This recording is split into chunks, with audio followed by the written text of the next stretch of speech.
14-19 మధ్యకాలంలో small scale ఇండస్ట్రీస్కి incentives ఇచ్చామని చెప్తున్నారు అధ్యక్ష. నాకు తెలిసి 14-19 మధ్యకాలం ఇన్సెంటివ్స్ ఏమి ఇవ్వలేదనేది మా సమాచారం. మళ్ళీ కోవిడ్ 19, 20, 21 మధ్యకాలంలో జగన్మోహన్ రెడ్డి గారు ప్రభుత్వం వచ్చిన తర్వాత కోవిడ్లో ఇండస్ట్రీస్ అన్ని సిక్ అవుతే అన్ఎంప్లాయ్మెంట్ పెరుగుతున్న ఉద్దేశంతో ఆయనే దాదాపు 7,000 కోట్ల రూపాయలు 2 విడతలుగా ఇచ్చింది మనందరం కూడా చూసాం అధ్యక్ష. ఇది కేంద్ర మంత్రి భానుప్రసాద్ సింగ్ గారు స్వయంగా పార్లమెంట్లో వెల్లడించారు అధ్యక్ష. 2021-22లో 12.29 లక్షల మందికి ఉపాధి కల్పన జరిగింది. 2022-23లో 27.27 లక్షల మందికి ఉపాధి కల్పన జరిగింది. రాష్ట్రంలో మొత్తం 6.99 లక్షల ఎంఎస్ఎంఈలు ఉంటే వాటిలో 19కి ముందు ఉన్నాయి కేవలం 1,99,000 మాత్రమే. అయితే 5,06,000 ఎంఎస్ఎంఈలు కేవలం 19-24 మధ్యకాలంలోనే ఈ రాష్ట్రంలో ఏర్పాటు చేయడం జరిగింది అధ్యక్ష. ఇవే కాకుండా రాష్ట్రంలో 5 ఏళ్లలో మొత్తం 15,635 కంపెనీలు ఆంధ్రప్రదేశ్ రాష్ట్రంలో నమోదైన అధ్యక్ష. ఇది కేంద్ర ప్రభుత్వం ఇచ్చిన నివేదిక అధ్యక్ష. మేమేమి రికార్డు చూసి మాట్లాడుతున్నాం అధ్యక్ష. ఇది ఇంకొకటి ఎంఎస్ఎంఈల్లో స్థానికులకి 75% ఉద్యోగ అవకాశాలు కల్పించాలని చెప్పి గత ప్రభుత్వం జీవో తీసుకొచ్చింది అధ్యక్ష. అది ఇప్పుడు మీరు కంటిన్యూ చేస్తున్నారా లేదా అని చెప్పి మేము ఈ సందర్భంగా మంత్రి గారిని అడుగుతా ఉన్నాం అధ్యక్ష. ఎంఎస్ఎంఈలు భారీ పరిశ్రమలు 163 ఇస్తే దగ్గర 15,565 కంపెనీలు చిన్న తరహా పరిశ్రమలు వచ్చినాయి అధ్యక్ష. ఇది దీంతో పాటుగా గడిచిన 4 ఏళ్లలో ఏపీలో కొత్తగా 18 లక్షల మంది ఐటీ రిటర్న్స్ సబ్మిట్ చేయడం జరిగింది అధ్యక్ష. ఐటీ రిటర్న్స్ లో 60% ఓన్లీ ఎంఎస్ఎంఈలే ఐటీ రిటర్న్ సబ్మిట్ చేస్తే ప్రభుత్వానికి ఆదాయం వస్తా ఉంది అధ్యక్ష. రాష్ట్ర ప్రభుత్వం చర్యలు ఉద్యమం పోర్టల్లో 6.6 లక్షల మంది ఎంఎస్ఎంఈలు రిజిస్టర్ అయిన అధ్యక్ష గత 5 ఏళ్లలో. ఇదే సమయంలో జిఎస్టీ కూడా అధ్యక్ష 4.1 లక్షల మంది రిజిస్టర్ చేసుకున్నారు అధ్యక్ష. జిఎస్టీ కూడా రిజిస్ట్రేషన్ జరిగింది అధ్యక్ష గత 4-5 ఏళ్లలో. వీటన్నిటి వల్ల ఉద్యోగ ఉపాధి అవకాశాలు లక్షల్లో వచ్చిందే కాకుండా రాష్ట్ర ప్రభుత్వానికి ఆదాయం కూడా పెరుగుతా ఉంది అధ్యక్ష. ఇది మేము నిన్న మొన్న అధ్యక్ష నేను మొన్న సభలో కూడా లాస్ట్ వీక్ మాట్లాడితే ఆ రోజు మేము ఈ పోర్టులు కానీ చిన్న తరహా పరిశ్రమలు కానీ మేమేమి ఎక్కడ ఇబ్బంది పెట్టలేదని చెప్తా ఉన్నారు అధ్యక్ష. నిన్న రామాయపట్నం పోర్టు ఇదిగో అధ్యక్ష మాటకు ముందు ఒక మాట మాటకి వెనక ఒక మాట సాక్షి సాక్షి సాక్షి అని మాట్లాడుతున్నారు అధ్యక్ష. మేము సాక్షి పేపర్ గురించి మాట్లాడలేదు, ఆంధ్రజ్యోతి పేపర్ అధ్యక్ష. ఇది నిన్న మా కందుకూరు ఎమ్మెల్యే మీ కూటమి ప్రభుత్వం ఎమ్మెల్యే రామాయపట్నం పోర్టు కాంట్రాక్టర్ని బెదిరించి లారీలు సీజ్ చేపించి ఇండస్ట్రీస్ అండి చిన్న తరహా పరిశ్రమలు సార్ పరిశ్రమలా కాదా ఇండస్ట్రీసా కాదా అధ్యక్ష నేను కానీ తప్పు మాట్లాడితే ఏమైనా సిద్ధమే అధ్యక్ష. నేను అడిగేది చిన్న తరహా పరిశ్రమలు ఎందుకు తరిమేస్తున్నారు అధ్యక్ష. అదేం అధ్యక్ష ఇది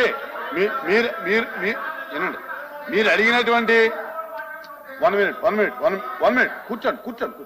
మీరు అడిగినటువంటి ప్రశ్న ఎంఎస్ఎంఈలకు సంబంధించినటువంటి ప్రోత్సాహాల మీద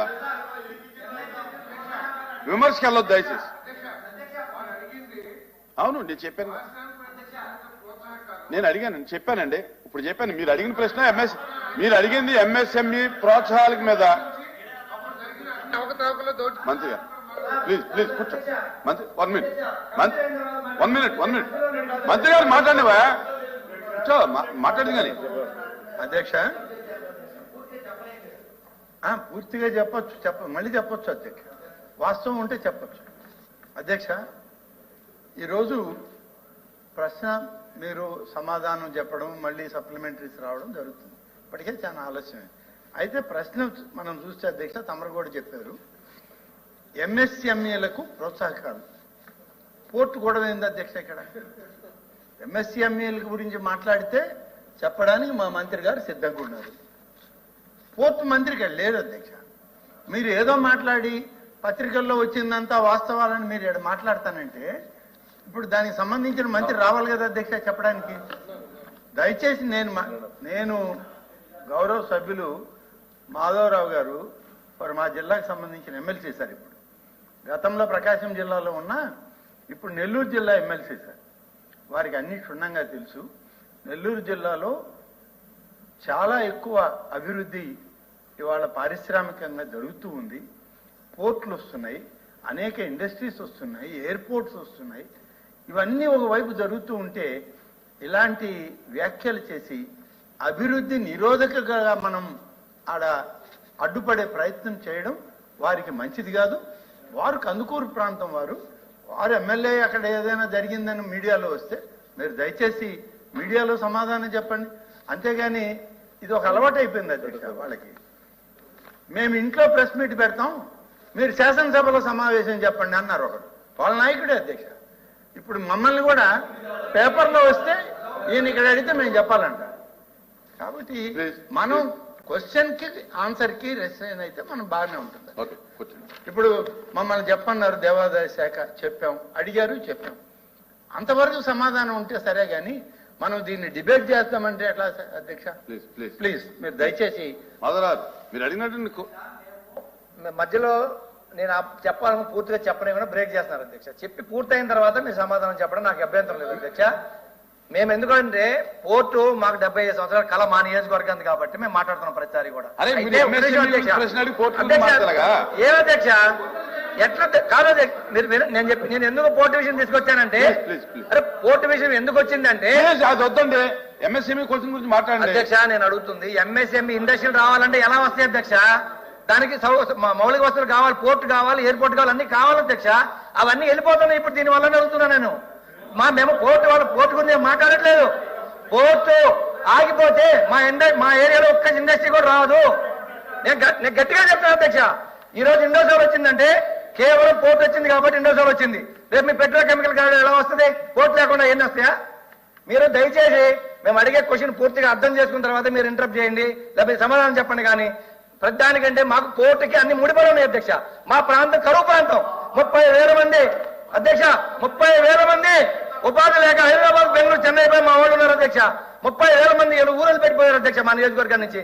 అయితే స్మాల్ స్కేల్ ఇండస్ట్రీస్ వస్తాయనే మేము పోర్టులు తీసుకొచ్చాం. మా దగ్గర ఇంకా ఎంఎస్ఎంఈలకి అధ్యక్ష 12,000 ఎకరాలు భూమి మా నియోజకవర్గంలో, మా పక్క కనిగిరి నియోజకవర్గం ఉంది అధ్యక్ష.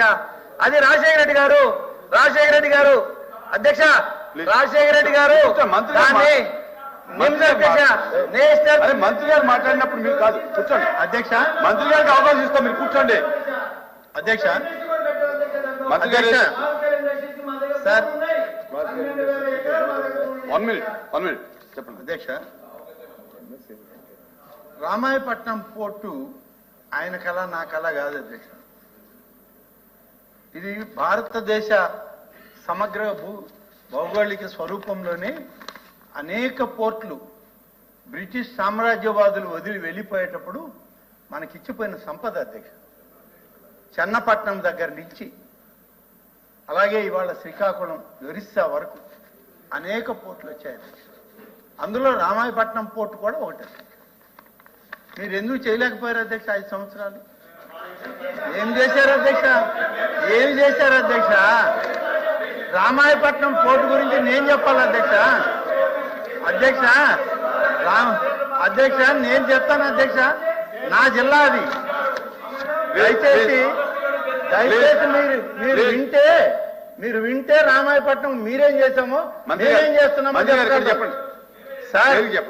రామాయపట్నం పోర్టు విషయంలో ఆనాడు ఒక నిర్ణయం తీసుకుని రామాయపట్నం పోర్ట్ అనేటువంటిది ఒక కంపెనీ వాళ్ళకి ఇచ్చి పనులు మొదలు పెట్టమంటే గత ప్రభుత్వం వచ్చి విజయసాయి రెడ్డి గారికి సంబంధించిన బంధువర్గానికి ఈ యొక్క పోర్టులు కట్టబెట్టే ప్రయత్నం చేశారు అధ్యక్ష. బలవంతంగా చేస్తే మళ్ళీ ప్రభుత్వం వచ్చాక మార్పు జరిగి మళ్ళీ ఇవాళ ఒరిజినల్ కాంట్రాక్టర్లు ఎవరో తీసుకొచ్చి పనులు మొదలు పెట్టించాం అధ్యక్ష. పనులు జరుగుతున్నాయి. నేను మన ఇన్ఫ్రాస్ట్రక్చర్ మంత్రి గారు మేమందరం వెళ్ళాం. ఆ రోజు గౌరవ సభ్యులు రాలా, మేమందరం అధికారులు అందరం కలిసి వెళ్ళాం. ఇవాళ బీపీసీఎల్ ప్రాజెక్ట్ 70-80 వేల కోట్ల రూపాయల కేంద్ర ప్రభుత్వం ఇచ్చిన ప్రాజెక్ట్ ఎవరు తెచ్చారు అధ్యక్ష? ఈనాటి ముఖ్యమంత్రి చంద్రబాబు నాయుడు గారు కాదా? ప్రధానమంత్రి గారు అయినటువంటి నరేంద్ర మోడీ గారు కాదా అధ్యక్ష? ఇండోసాల్ ప్రాజెక్ట్ అధ్యక్ష, ఎవరు తెచ్చారు అధ్యక్ష? ఇండోసాల్ ప్రాజెక్ట్ కూడా ఇవాళ మేము వచ్చిన తర్వాత వచ్చింది అధ్యక్ష. దాదాపు 50-60 వేల కోట్ల రూపాయలు ఇండోసాల్ ప్రాజెక్ట్. మరి సభ్యులు, గౌరవ సభ్యులు వారు ఏదో తెచ్చాం, మేమేదో ఆపేశాం. మేమేదో దాంట్లో సంపాదించుకుంటాం. ఏం సంపాదించారు? సంపాదించుకునే ప్రయత్నం మీరు చేసి మీరు విఫలమై రామాయపట్నం పోర్టును మూలబడిపోతే ఇవాళ మేము ద్వారాలు తెరిచి మళ్ళీ రామాయపట్నం పోర్టును కొనసాగిస్తున్నాం అధ్యక్ష. ఇన్ని ప్రాజెక్టులు వచ్చినాయి అధ్యక్ష. గతంలో చంద్రబాబు నాయుడు గారు దగదర్తి ఎయిర్పోర్ట్ శంకుస్థాపన చేస్తే మేమిద్దరం వెళ్ళి ఆ ఎయిర్పోర్ట్ శంకుస్థాపన శిలాఫలకం చూసి మళ్ళీ ఇవాళ కేంద్ర ప్రభుత్వంలో ఉన్న మన సివిల్ ఏవియేషన్ మినిస్టర్ అయిన రామ్మోహన్ నాయుడు గారిని అడిగి మళ్ళీ దగదర్తి ఎయిర్పోర్ట్ కి మళ్ళీ ఆ ఫైల్ మళ్ళీ పైకి తీసుకొచ్చామండి. ఇవాళ మేము ఇన్ని రకాలుగా చేస్తూ ఉంటే వారు ఏం మాట్లాడతారు అధ్యక్ష? నెల్లూరు జిల్లా ఆయన నెల్లూరు జిల్లా కూర్చోమని మీరు మాట్లాడాలి. అయితే ఆయన నెల్లూరు జిల్లా ఆయన మా సభ్యులు, మా గౌరవ సభ్యులు అప్పుడప్పుడు ప్లానింగ్ బోర్డు మీటింగ్ లో కనబడి వెళ్ళిపోతుంటారు. ఆయన మామూలుగా వచ్చి రోజువారీ అభివృద్ధి కార్యక్రమాల్లో మాతో పాల్గొంటుంటే మాకు బాగుంటది. శాసన మండలి జరిగేటప్పుడు కనబడితే ఎట్లా సరైన విధానం కాదు. ఏంటిది మాట్లాడుతున్నాడు కదా. ఆయన అడిగినటువంటి ప్రశ్న ఎంఎస్ఎంఈది. మీరు ఎంఎస్ఎంఈకి జవాబు చెప్తున్నారు మా మంత్రి గారు. చెప్పనివ్వండి, ఆయన ప్రశ్న ఆయన జవాబు చెప్తారు. మళ్ళీ ఎట్లా అడుగుతారు? ఊరికే కూర్చోండి, సబ్జెక్ట్ లోకి రండి. అధ్యక్ష, నేను ఎంఎస్ఎంఈల గురించే మాట్లాడుతా ఉన్నాను. నేను డిబేట్ అవ్వలేదు. కానీ నేను ఎందుకు మాట్లాడాల్సి వచ్చిందంటే మాకు ఎందుకంటే మీరు మళ్ళీ మొదలెడతారు సార్. పోర్ట్ రాకపోతే మాకు ఇండస్ట్రీస్ రావని చెప్పబోతే వాళ్ళు దాన్ని డిబేట్ చేసేసి ఈయన పోర్టు గురించి ఆయన పేపర్ లో పోర్టులు తీసుకొచ్చి చూపించారు కదా సార్. మీరు అడిగిన ఎంఎస్ఎంఈ ప్రోత్సాహాలు అవి వివరాలు అడిగారు. దాని మీద మీకు ఏదైనా అనుమానం ఉంటే చెప్పండి. ఎంఎస్ఎంఈలు రావాలి అంటే ఇప్పుడు వీళ్ళ ప్రభుత్వ విధానాలు ఏం తీసుకున్నారని అడుగుతున్నాం అధ్యక్ష. మేము క్లియర్ గా చెప్తా ఉన్నాం. ఏది గతంలో 5 సంవత్సరాల్లో ఎన్ని ఉద్యోగాలు వచ్చినాయి, ఎన్ని ఇన్కమ్ ట్యాక్స్ ఎన్ని రిజిస్టర్ అయ్యారు, ఎన్ని జిఎస్టీలు రిజిస్టర్ అయ్యారు, ఎన్ని కంపెనీలు వచ్చినాయి మేము క్లియర్ గా అడిగాము. కానీ ఆయన 2019, 24 మధ్యకాలంలో ఇచ్చింది చాలా 1000 కోట్లంతో చెప్తా ఉన్నారు అధ్యక్ష. దాదాపు 7,000 కోట్లు 14, 19 మధ్యలో ప్లస్ 2 సంవత్సరాలు కలిపి ఇచ్చింది వైఎస్ఆర్ కాంగ్రెస్ పార్టీ ప్రభుత్వం అధ్యక్ష. అవి అసత్యాలు చెప్పుకుంటూ ఇక్కడ ఈ ఇండస్ట్రీస్ రావాలి అంటే వాడికి హైవేలు కావాలి, పోర్టులు కావాలి, ఇంకా ఉద్యోగ స్కిల్ డెవలప్మెంట్, స్కిల్ లేబర్ కావాలి. ఇవన్నీ ఉంటాయి, అనుబంధం ఉండదు అధ్యక్ష. ఓన్లీ ఎంఎస్ఎంఈలు రావాలంటే ఎంఎస్ఎంఈ అనేది రాదు అధ్యక్ష. ఇవన్నీ సౌకర్యాలు కల్పిస్తేనే ఇక్కడ పరిశ్రమలు వస్తాయి, ఉద్యోగాలు వస్తాయి. వచ్చిన కంపెనీలు ఎవరు పంపించారు? ఒక్క పేపర్ కంపెనీ పర్మిషన్ రాలా. సంబంధం లేని ఎట్టు మాట్లాడుతున్నారు అధ్యక్ష. అధ్యక్ష దయచేసి ప్లీజ్ ఎక్కడ మాట్లాడుతున్నారు అధ్యక్ష? మా దగ్గర అధ్యక్ష కావాలండి సార్, దయచేసి మీకేం వివరణ కావాలి? అమ్మా ఒక నిమిషం, మీకేం వివరణ కావాలి? ఏం వివరణ కావాలంటే మా దగ్గర ఉండమ్మా. అరే ఏంటిది ఇక్కడ ప్రభుత్వం మీకు బాధ్యత లేనట్టు మాట్లాడతారు అధ్యక్ష. సక్రంగా జరిగేటట్టు చూడాలి అధ్యక్ష. మా దగ్గర వీటితో పాటు మీకేం కావాలి అడగండి. సప్లిమెంట్ మీరు నోట్లో నుంచి మాట రానియండి సార్ బయటికి. మా దగ్గర 12,000 ఎకరాలు రాజశేఖర రెడ్డి గారి టైంలో ఎంఎస్ఎంఈల కోసం నేషనల్ ఇన్వెస్ట్మెంట్ మ్యానుఫ్యాక్చరింగ్ జోన్ అని చెప్పి దానికి అలొకేట్ చేయడం జరిగింది అధ్యక్ష. అతి తక్కువ ధరకి గైడ్ లైన్ వాల్యూ 2-2.5 లక్షలు ఉంది అధ్యక్ష. 6 నుంచి 7 లక్షల రూపాయల లోపల మీరు ఆల్రెడీ 4,000 ఎకరాలు గవర్నమెంట్ సబ్మిట్ చేయడం జరిగింది. మళ్ళీ 4,000 ఎకరాలు గవర్నమెంట్ అసైన్మెంట్ ల్యాండ్ ఉంది అధ్యక్ష. రైతుల భూములు కూడా 4,000 ఎకరాలే ఉంది. అది కూడా మీరు 6 నుంచి 7 లక్షల రూపాయల లోపల అక్వైర్ చేసేదానికి మీకు అవకాశం ఉంది. కాబట్టి ఆ 12,000 ఎకరాల్లో మీరు ఎంఎస్ఎంఈ ఇండస్ట్రీస్ అన్ని కానీ అరేంజ్ చేయగలిగితే అక్కడ కనీసం 1,00,000 ఉద్యోగాలు వచ్చేదానికి అవకాశం ఉంది. ఈ 1,00,000 ఉద్యోగాలు వచ్చేదానికి అవకాశం ఉంది. ఇండస్ట్రీలకు కూడా అధ్యక్ష వెలుగొండ నుంచి కానీ సోమశిల నుంచి కానీ కొన్ని నీళ్లు తీసుకోవచ్చు. అవన్నీ కూడా నేషనల్ హైవేస్. ఇప్పుడు అది ఏం తీసుకోవాలి ప్రభుత్వం చేస్తుంది. ఎంఎస్ఎంఈలు రావాలంటే దాంట్లో ఇవన్నీ కావాలి సార్. అందుకే 10 ఏళ్ళు 20 ఏళ్ళు ఆగిపోయింది సార్. 2004 నుంచి ఇప్పటి వరకు ఆగిపోయింది. గత ప్రభుత్వంలో మేము దాన్ని మూవ్ చేసాం. మళ్ళీ మీరు దాన్ని మూవ్ చేయమని అడుగుతా ఉన్నాం అధ్యక్ష. ఏమీ లేవని చెప్పి వాళ్ళని ఆపేస్తున్నారు అధ్యక్ష. మా దగ్గర